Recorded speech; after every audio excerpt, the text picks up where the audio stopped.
আমি অলোক কুমার নাগ।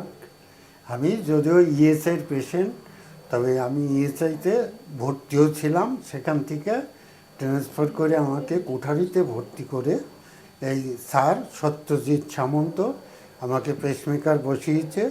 খুব ভালো পেসমেকার বসিয়েছে। আমি ভালো আছি এখন। আমার পেসমেকার ভালো কাজ করছে। তাই আমি আজকে এখানে আসছিলাম একটু ওনাকে।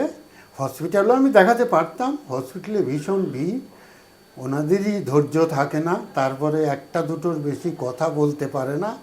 সেই কারণে আমার মনের শান্তির জন্যে আমি স্যারের কাছে আসছিলাম। স্যারের কাছে দেখিয়া আমি ভালো আছি। স্যার আমাকে ঠিক মতো দেখেছে।